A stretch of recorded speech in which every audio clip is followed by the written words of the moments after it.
Shamshabad airport లో ఓ అద్భుతం ఆవిష్కృతమైంది. ప్రపంచంలోనే అతిపెద్ద కార్గో ఫ్లైట్ ఆంటోనోవ్ AN225 రన్వేపై కనువిందు చేస్తోంది. చెక్ రిపబ్లికన్ రాజధాని ప్రేగ్ నుంచి ఆస్ట్రేలియాలోని పెర్త్కు వెళ్తున్న ఈ భారీ విమానం ఇంధనం నింపుకోవడానికి శంషాబాద్ ఎయిర్పోర్ట్ కు వచ్చింది.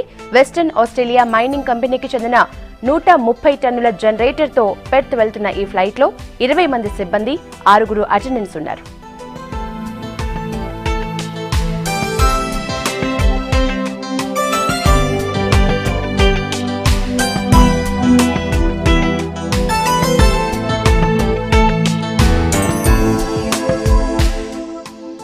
భారీ గర్జనతో ల్యాండ్ అయిన ఈ ఫ్లైట్ లో ఎన్నో ప్రత్యేకతలున్నాయి.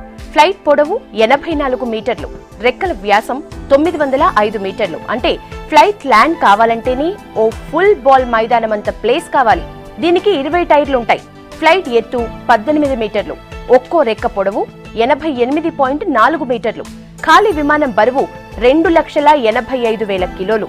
దాదాపు 6,40,000 కిలోల బరువును మోసుకుపోగలదు ఈ విమానం.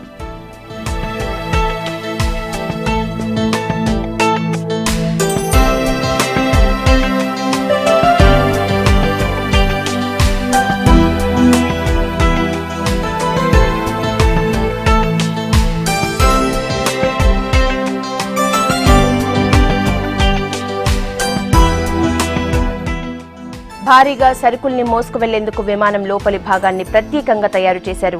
లోపల చాలా విశాలంగా ఉంటుంది. ప్రపంచంలోనే అతిపెద్ద విమానమైన బోయింగ్ 707 ను కూడా ఈ కార్గో ఫ్లైట్ లో తీసుకెళ్లొచ్చు. అంతేకాదు లగేజ్ ని కిందకి దించడానికి ప్రత్యేక ఏర్పాట్లున్నాయి. ల్యాండ్ అవ్వగానే ఫ్లైట్ కాక్పిట్ కింద ఉండే డోమ్ తెరుచుకుంటుంది. దాని నుంచి ఓ హైడ్రాలిక్ డోర్ కిందకొస్తుంది. దీనిపై నుంచి వాహనాలు లోపలికి వెళ్లే వీలు ఉంటుంది. ఎంత పెద్ద వస్తువులైనా దీని నుంచి బయటకు తీసుకురావచ్చు.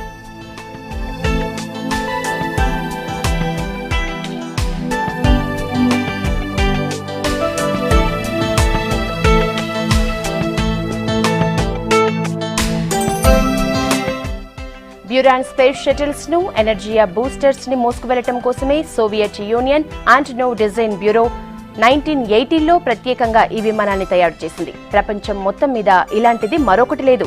మొదట దీన్ని రష్యా ఆర్మీలో ఆపరేషన్లకు ఉపయోగించారు. ఆ తర్వాత మార్పులు చేసి కమర్షియల్ ఫ్లైట్ గా మార్చేశారు.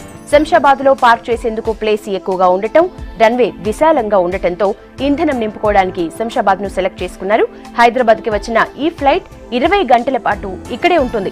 ఆంటోనోవ్ ఫ్లైట్ ని చూసేందుకు జనం క్యూ కట్టారు.